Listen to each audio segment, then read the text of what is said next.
Madame, monsieur, bonsoir, le bulletin météo en premier. Attends, prends la lumière. Et la lumière prend la guerre. Madame, monsieur, bonsoir, les nouvelles du jour. Je vais le faire 15 fois. Salut les gars, alors aujourd'hui on va aborder le dernier point dans le choix de son équipement pour le tir longue distance. Donc après le choix de sa carabine et le choix de sa munition, on va faire le choix de son optique. Il y a pas mal de choses à savoir et des petits détails à connaître pour éviter de faire des erreurs. Donc on va commencer par voir les caractéristiques principales d'une optique. Ensuite on va parler un peu des montages et pour finir on vous conseillera quelques modèles qui selon nous sont des bons choix pour débuter. Allez, c'est parti.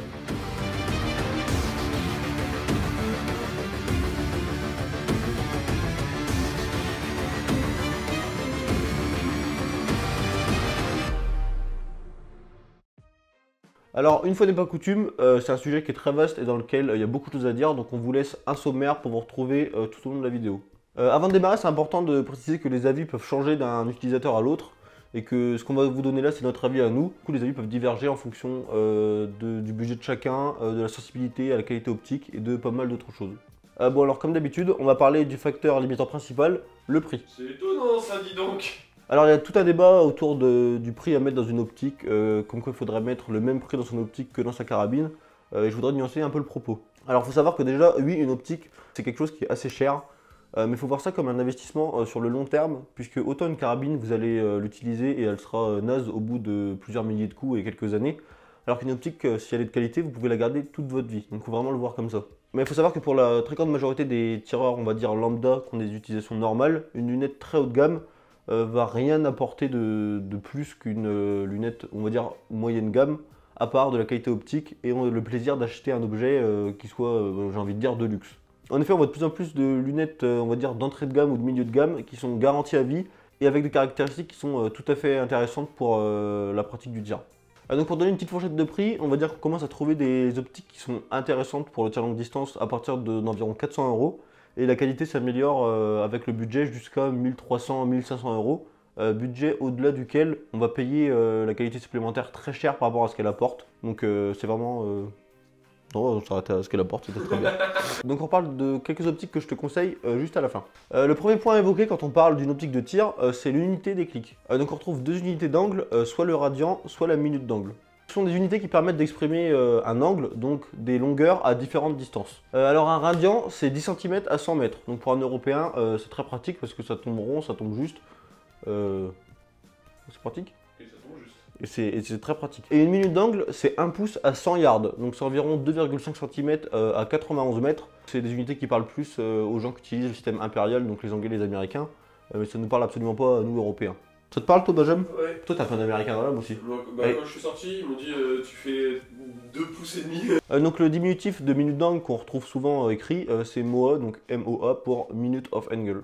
Alors les unités de clic des lunettes sont bien souvent en quart de MOA pour les lunettes en minute d'angle et en dixième de milliradian pour les lunettes en milliradian. Alors on retrouve aussi quelques optiques qui sont graduées en huitième de MOA ou en demi-milliradian, mais c'est assez rare et ça s'adresse surtout à des tireurs comme les tireurs de bench qui demandent une très grande précision et une correction très minutieuse. L'avantage du quart de MOA par rapport au milliradian pour nous Européens, c'est que le quart de MOA est plus précis puisque un clic équivaut à 7 mm à 100 mètres alors que le milliradian équivaut à 10 mm à 100 mètres. C'est un avantage qui selon moi ne se justifie pas pour une utilisation normale puisque le milliradian est beaucoup plus pratique. Les corrections étant rondes, ça permet de faire des calculs et des corrections beaucoup plus intuitives. Donc vous emmerdez pas avec les minutes d'angle. Le second point pour choisir sa lunette, ça va être la qualité optique. C'est un point qui est assez discutable puisque d'un utilisateur à l'autre, l'avis va être différent. Certains diront d'une qualité optique qu'elle est correcte et utilisable, d'autres diront qu'elle est juste dégueulasse. Il y a quelques points qui permettent d'améliorer un peu la qualité optique, notamment via la luminosité. Alors on a la taille du tube, donc le tube qui compose le corps de la lunette. Plus il va être gros, meilleure sera la transmission lumineuse, donc un tube de 34 mm sera meilleur qu'un tube de 30 mm. Le diamètre de sortie de l'optique sera aussi importante, plus le diamètre sera grand, plus il captera de lumière. Donc un diamètre de sortie de 56 mm sera aussi meilleur qu'un diamètre de sortie de 50 mm. La qualité du verre en lui-même, c'est aussi un point clé, mais c'est assez difficile à définir et à chiffrer. Le mieux, ça reste de faire le test soi-même de l'optique, en conditions réelles, donc en extérieur. Parce que se rendre compte de la qualité optique d'une lunette dans un magasin, c'est pas toujours évident. Si tu peux pas faire le test toi-même, il faudra se fier au retour aux avis que tu trouves sur internet ou auprès des gens qui l'ont déjà utilisé, que tu connais. Mais c'est encore un point auquel il faut faire attention parce que la sensibilité, elle va dépendre de chacun. Le point suivant pour le choix de son optique, ça va être le placement du plan focal. Donc dans une optique, en fonction de où on va placer le réticule, le comportement du zoom ne sera pas le même. Si le réticule est dans le premier plan focal, le zoom grossira et l'image et le réticule. Si le zoom est dans le second plan focal, il ne grossira que l'image. Le réticule gardera la même taille, peu importe le zoom. Donc le gros avantage du premier plan focal, c'est que peu importe le zoom qu'on utilise, les graduations du réticule sont toujours correctes. Donc c'est très pratique quand on veut effectuer des mesures ou des contre-visées. Sur un second plan focal, l'image grossissant indépendamment du zoom, le réticule est juste sur un seul grossissement. En général, ça va être x10 ou le grossissement maximal de l'optique en fonction des modèles. Donc l'avantage du second plan focal qui est souvent mis en avant, c'est le fait que le réticule étant toujours de la même taille, on peut avoir des réticules qui sont très fins, et donc c'est pratique si on veut faire des tirs qui sont très précis. Donc c'est un avantage que je voudrais nuancer, parce qu'aujourd'hui on a quand même des premiers plans focaux avec des réticules qui sont quand même assez fins et utilisables sur l'ensemble de la plage du grossissement. Pour l'exemple, sur mon Athlon RS, le point central fait 0,05 milliradians, qui fait environ 5 mm à 100 mètres. Donc je trouve que c'est largement assez fin pour la majorité des tirs. Et ça m'empêche pas d'avoir des tirs qui sont assez précis et des gros points qui sont corrects. Hein. C'est ce qu'on dit. Non, je rigole, je tire comme une merde. Je les ai vus moi les gros points et Ouais. Donc au vu du faible avantage du second plan focal, je pense que ça vaut pas le coup de se priver du premier plan focal. Alors pour ce qui est de l'élévation, le choix va dépendre de votre utilisation et de l'arme sur laquelle vous voulez monter l'optique. Alors l'élévation, c'est la quantité de clics qu'on peut mettre dans la toile de hausse avant d'arriver en butée. Donc pour faire un exemple, sur une optique qui aurait 24 milliradians de hausse, on va retrouver dans la tourelle de hausse 240 clics. C'est une estimation du constructeur parce qu'en fonction de la qualité des optiques, on va retrouver parfois un peu plus, parfois un petit peu moins. L'idée pour choisir l'élévation dont vous avez besoin, c'est de savoir sur quel calibre vous allez monter votre optique et jusqu'à quelle distance vous allez tirer. Prenons un exemple. Je vais tirer la 308 jusqu'à 1000 mètres, donc je prends ma solution balistique, donc pour ma part c'est Strelok. Donc je rentre les informations de ma munition et je trouve qu'à 1000 mètres, il me faut 14,1 milliradians, donc ça me fait 141 clics. Donc je sais que pour cette carabine-là, je vais avoir besoin d'une lunette avec au minimum 150 clics utilisables, parce qu'il faut toujours garder un petit peu de marge. Alors il y a un petit bémol, c'est que si vous montez votre optique à plat, vous pourrez utiliser que la moitié de son élévation, puisque l'autre moitié de l'élévation sera utilisable pour corriger vers le bas, donc ça sert à rien. Donc si mon optique est annoncée à 24 milliradians et que je la montre à plat, j'aurai que 12 milliradians d'utilisable, donc 120 clics. Donc la solution c'est de porter son optique, soit avec un rail penté, soit avec un montage incliné. Donc imaginons que sur ma configuration, j'utilise un montage penté de 6 milliradians. Je vais plus avoir 12 milliradians utilisables, mais 18 milliradians, ce qui va permettre, donc dans mon exemple, d'aller chercher facilement les 1000 mètres. Enfin, quand je dis facilement au niveau des clics, hein, parce que c'est important de bien réfléchir à la quantité d'élévation dont vous avez besoin, parce que ça sert à rien d'acheter une optique avec 36 milliradians d'élévation, si vous en avez 18 qui servent à corriger pour tirer dans la pelouse. Attention cependant à ne pas trop pointer votre lunette, sans quoi vous ne pourrez plus tirer sur les courtes distances. Donc pour le point suivant, on va parler du type de réticule que vous voulez utiliser. Donc il existe une multitude de réticules allant de la simple croix au réticule ultra chargé, donc c'est à vous de voir en fonction de votre utilisation et de vos préférences. Donc pour le tir longue distance, je pense qu'il faut éliminer d'office les réticules qui sont trop simples, style duplex, tout ce qui est croix basique, parce que ça va apporter aucune information au niveau des corrections effectuées. Et c'est des réticules qui sont plutôt utiles dans un contexte de chasse où on va avoir besoin d'une image très claire, sans obstruer la vision, on verra bien ce qui se passe.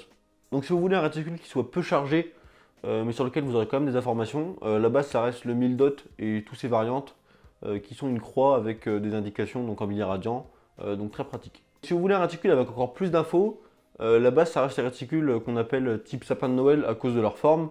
Donc c'est des réticules qui vont avoir pas mal d'informations qui vont permettre d'apporter des corrections plus précises. C'est le genre de réticule qui permet soit de prendre des mesures à distance, soit de contreviser. Donc pour donner un exemple simple, je fais un tir, je rate, je vois l'impact du raté. Il suffit que je remette le centre de mon réticule sur la cible et je regarde là où l'impact est arrivé. Et je peux voir sur quelle graduation il est et donc corriger en conséquence. Donc ensuite on va parler de la plage de zoom. Alors pour commencer on va essayer de comprendre la dénomination d'une lunette. Donc sur une optique on va retrouver son nom puis 3 chiffres. Le premier chiffre ça va être le zoom minimal de l'optique. Ensuite on va retrouver un tiret. Ensuite le chiffre qui sera le zoom maximal de l'optique. Puis le signe multiplié. Et enfin un diamètre en millimètres qui est le diamètre de sortie d'une optique. Donc pour prendre un exemple avec l'Athlon qui est juste ici, donc qui est une 4,5 27 x 50, on a un zoom minimal de 4,5, un zoom maximal de 27 et un diamètre de sortie de 50 mm. Donc pour ce qui est de la plage de zoom, ça peut paraître un peu contre-intuitif, mais plus on va tirer loin, moins on va zoomer. En effet, plus on va regarder loin, plus on va traverser de couches d'air avec toutes les perturbations atmosphériques et les mirages que ça implique, encore plus l'été avec la chaleur. on va avoir une image qui est trop déformée et qui n'est absolument pas utilisable et on va juste pas pouvoir tirer. Pour pallier ce phénomène, on va redescendre un zoom un peu plus faible pour trouver une image qui soit exploitable. En général, un zoom maximal de x25 est largement suffisant pour la plupart des tirs. Parce que par exemple pour tirer à 1000 mètres, nous on zoome rarement au-delà de x15 ou x20 puisque les zooms supérieurs sont pas utilisables à cette distance là. En revanche pour les tirs à courte distance très précis, on va pouvoir utiliser des gros zooms qui là seront pleinement exploitables. Donc, si vous vous demandez vers quelle plage de zoom vous tournez, moi je pense qu'une plage de zoom de 5 à x25 c'est une bonne moyenne et ça permet de pouvoir tirer sur toutes les distances d'utilisation qu'on utilise en général et pour tous les types de tirs. Alors je vais passer rapidement sur quelques points que j'estime un peu moins importants mais sur lesquels il faut quand même porter attention. Pour ce qui va être du réticule illuminé, ça va dépendre de l'utilisation de chacun encore une fois. Pour notre utilisation à nous, on s'en sert surtout l'hiver quand le jour commence à baisser, ça nous permet de gagner environ 1 heure de tir. Mais si vous êtes juste tireur en stand, que vous tirez toujours la journée, moi je pense que c'est quelque chose qui sert à rien. Si vous avez une arme qui sert aussi à la chasse, ça peut être pratique, notamment pour tirer dans la soirée ou tôt le matin. L'erreur de parallaxe, c'est quand la cible et le réticule ne sont pas sur le même plan focal. Ça provoque un flou soit de la cible, soit du réticule, et un mouvement du réticule devant la cible en fonction de la position de la tête du tireur. On en parle dans les vidéos sur les fondamentaux du tir, donc je t'invite à aller la voir. Il faut savoir que la très grande majorité des lunettes de tir, je pense peut-être même toutes les lunettes consacrées au tir, possèdent une correction de parallaxe, donc en général à gauche. Ça permet d'éviter cette erreur de parallaxe en choisissant la bonne distance, donc pas de problème à ce niveau là. Le zéro stop, ça permet de bloquer la tourelle de hausse à un point précis quand tu redescends les clics. C'est très pratique quand tu tires assez loin et que tu fais plusieurs tours de tourelle pour bien retrouver son zéro et pas être perdu dans les tours de la tourelle de hausse. Attention à certaines optiques, je pense notamment à la Strike Eagle de chez Vortex ou la Continental de chez Vector, qui ont un zéro stop qui bride l'élévation de la lunette. Donc en fonction de ton utilisation, si tu as vraiment besoin de toute élévation de ces lunettes là, tu sais que tu ne pourras pas utiliser le zéro stop. En fonction des optiques, on peut avoir différents nombres de clics par tour de tourelle de hausse. Pour ce qui est des tourelles en milliradian, le mieux c'est d'avoir des tourelles avec 100 clics par tour. Ça permet de ne pas être perdu quand tu vas arriver au deuxième tour. Sur certaines optiques, tu vas pouvoir retrouver des tourelles qui sont verrouillables, donc il faut les tirer vers le haut pour pouvoir les tourner. Et quand tu les rappuies, tu ne peux plus les tourner et elles sont bloquées. Ça peut être pratique si vous bougez beaucoup et que vous avez peur que les tourelles se dérèglent, mais il faut savoir que la majorité des bonnes lunettes ont des clics qui sont suffisamment francs pour éviter que les tourelles tournent toutes seules. Chez certains fabricants, vous recevez en plus de l'optique différents accessoires, donc ça peut être un pare-soleil, une protection pour les verres, donc que ce soit des capuchons rabattables ou un système avec des élastiques, une lingette microfibre, et chez d'autres fabricants, vous recevez juste l'optique avec rien. C'est un point qui mérite qu'on y porte quand même attention parce qu'il faut savoir qu'un pare-soleil et une protection avec des capuchons rabattables, ça peut facilement arriver dans une centaine d'euros. Et pour finir, en ce qui va concerner la garantie, on va retrouver beaucoup de marques d'optique avec des garanties qui vont de 5 ans jusqu'à des garanties à vie. Il faut bien se renseigner sur la qualité du service après-vente des marques et la capacité de votre revendeur à les contacter, parce que ce serait bête de se faire avoir si votre lunette qui coûte une blinde venait à vous lâcher. Alors pour ce qui est du montage, il est très important dans la configuration que vous allez faire, puisque avoir une super lunette, une super carabine, mais un montage merdique, ça n'a pas de sens. Puisque le montage pourrait prendre du jeu et ça mettrait tout votre système à mal. Alors pour démarrer, il faut bien différencier deux types de montages. Les montages simples constitués de 2 anneaux et les montages monoblocs. Donc les montages sont souvent en aluminium. Donc sur un montage simple, il va être composé de 2 anneaux. C'est toujours mieux pour son montage simple d'avoir 2 vis par zone de serrage. Donc 2 vis pour serrer le tube de l'optique et 2 vis pour serrer le rail.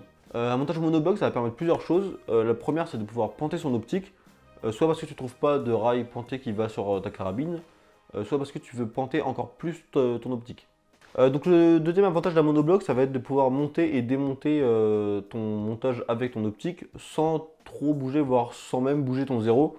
Même si je conseille de ne pas monter et démonter un montage trop souvent parce que c'est pas fait pour et à force ça risque d'abîmer notamment les vis de serrage. Et enfin il apporte aussi plus de solidité puisqu'il est construit d'un seul bloc. C'est un point qui se justifie dans un usage très précis puisque la majorité des montages simples sont déjà largement assez solides pour une utilisation on va dire normale. Donc c'est à toi de voir en fonction de tes besoins vers quel type de montage tu veux t'orienter, en sachant qu'il faut quand même mettre un petit budget dans son montage. Il faut éviter tout ce qui est montage à moins de 80 ou 100 euros parce que tu vas avoir des trucs qui sont un peu foireux et c'est pas ce que je conseille.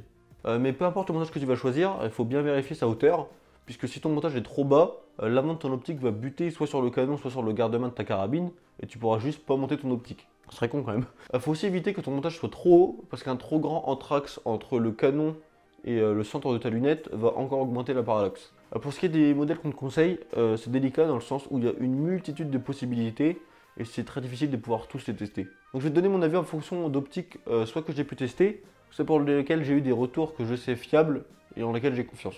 Donc dans cette première gamme de prix, tu vas trouver les optiques d'entrée de gamme qui feront le boulot. Donc en premier prix, on va retrouver la Argos de chez Athlon ou la Diamondback de chez Vortex. Ce sont des petites lunettes bien sympas qui offrent toutes les caractéristiques qu'on attend d'une lunette de tir. Un peu au-dessus, on va retrouver la Midas de chez Athlon qui offre un peu plus d'élévation et des toiles avec 100 clics par tour. On va aussi retrouver la Continental de chez Vector en zoom 4-24 qui offre des caractéristiques qui sont vraiment super intéressantes pour son prix, notamment une très grande élévation. Donc dans ces prix-là, on va retrouver des lunettes avec des qualités optiques qui sont un peu meilleures et avec des caractéristiques qui sont encore un peu plus intéressantes. Alors pour démarrer, on retrouve la Strike Eagle de chez Vortex qui est victime de son succès et souvent en rupture de stock, qui offre vraiment des super caractéristiques pour un prix qui reste assez modéré. On va retrouver aussi la Titan de chez Element Optique avec également de bonnes caractéristiques. On a aussi la Ares BTR de chez Athlon, donc qu'on retrouve sur la bonne vieille Remington, qu'on a déjà torturé et tritouillé dans tous les sens et qui marche encore super bien, très content de cette lunette. Donc dans cette gamme de prix là, on va avoir accès à des qualités optiques qui sont supérieures et à des lunettes très bien conçues avec toutes les options qui vont bien. J'aime beaucoup la Ares ETR de chez Athlon qui je trouve offre vraiment pas mal de choses pour son prix. En concurrence directe, on va retrouver la Viper PST Gen 2 de chez Vortex qui satisfait tous les tireurs que j'ai pu rencontrer qui en avaient. Peu importe la gamme de prix que tu vas choisir, guette bien le marché de l'occasion parce que les lunettes, comme je disais au début de vidéo, c'est des choses qui se gardent très longtemps, donc tu pourras trouver par hasard de très bonnes affaires. Et pour ceux qui se demandent, j'ai pas parlé des optiques de chez Bushnell, tout simplement parce que j'ai jamais pu tester leur gamme. Et donc tu dois te demander, pour ce qui est des optiques à plus de 1500 € du coup, bah je pense que t'en as pas besoin.